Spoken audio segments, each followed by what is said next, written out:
হ্যাঁ, দাঁড়ান। হ্যাঁ, শুরু করুন। প্রিয় শিক্ষার্থীরা, তোমরা সবাই ভালো আছো? তোমাদের সবাইকে আমি জানাই আন্তরিক শুভেচ্ছা ও অভিনন্দন। আজ আমি রঞ্জিত কুমার ভদ্র, সহকারী শিক্ষক, শ্রীহট্ট মাধ্যমিক বিদ্যালয়, শালিকা, মাগুরা, শ্রেণী নবম, বিষয় হিন্দু ধর্ম ও নৈতিক শিক্ষা। পাঠ পরিচিতি।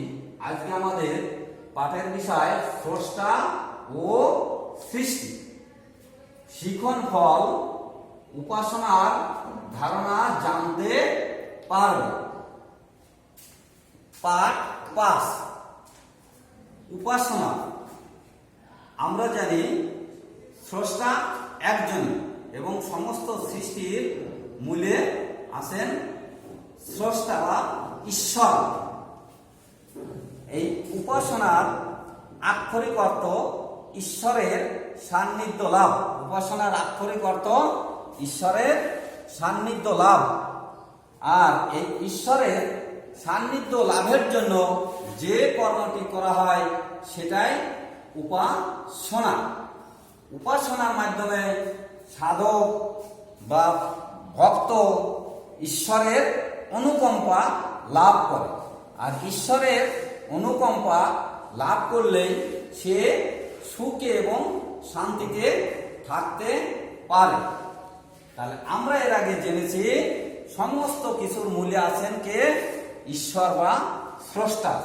তাই একটি শ্লোকের মাধ্যমে বলা যায়, ধর্ম মূলহি ভগবান, সর্ব বেদময় হরি। আবার বলি, ধর্ম মূলহি ভগবান, সর্ব বেদময় হরি। অর্থাৎ ঈশ্বর এক এবং অদ্বিতীয়। আবার কি বলছে? এই ঈশ্বরই সব কিছুর মাঝে অবস্থান করেন। যেমন তোমরা শিক্ষার্থী, তোমাদের এবং আমাদের মাঝেও আত্মারূপে ঈশ্বর অবস্থান করেন। তখন এই আত্মাকে বলা হয় পরমাত্মা, এই আত্মাকে বলা হয় পরমাত্মা। এই উপাসনার মূল ভিত্তি হচ্ছে সাধনা। এই সাধনা বা প্রার্থনা আছে 2 রকম। এই সাধনা আছে 2 রকম, বা উপাসনাটা আছে 2 রকম। এক রকম আছে সাকার উপাসনা, এক প্রকার আছে নিরাকার উপাসনা। সাকার উপাসনা হচ্ছে প্রতীকী।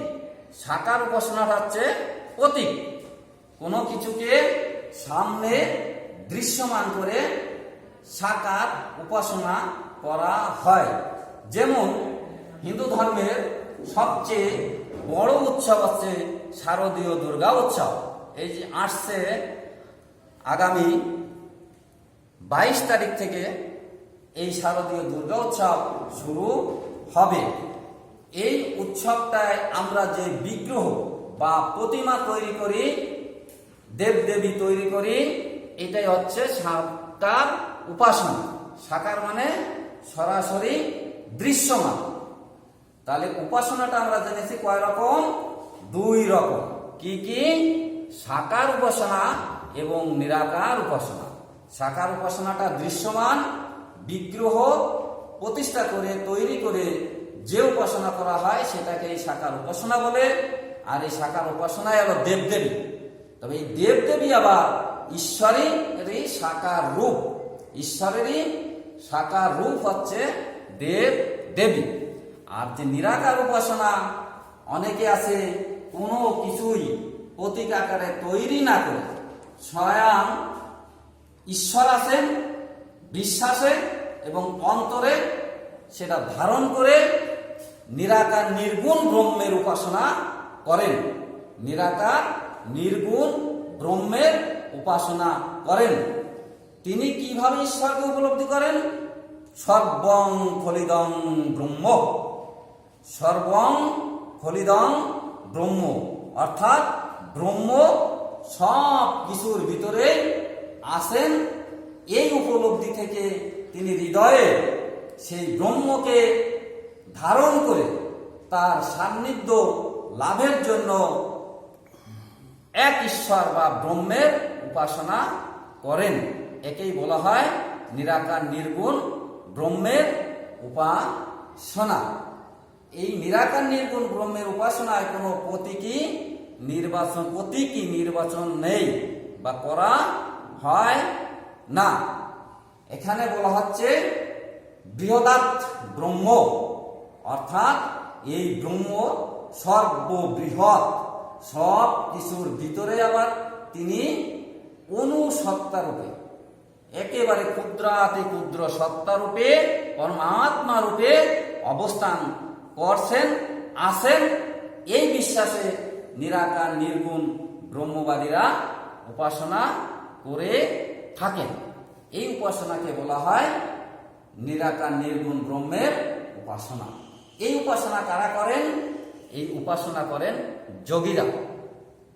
যোগীরা পরমাত্মার যে ধ্যানে মগ্ন থেকে উপাসনা করেন, যে পরমাত্মাকে যদি লাভ করা যায়, পরমাত্মার সাথে যদি যুক্ত হওয়া যায়, তাহলে আমার ঈশ্বরের সান্নিধ্য লাভ হবে। আর ঈশ্বরের সান্নিধ্য লাভ হলে আমি শান্তি এবং নির্বাণ মুক্তি বা মোক্ষ লাভ করতে পারব। তো সুপ্রিয় শিক্ষার্থীরা, তোমাদেরকে আবারও শুভেচ্ছা জানিয়ে আজকের মতো এখানেই পাঠ সমাপ্তি করছি। ধন্যবাদ সবাই।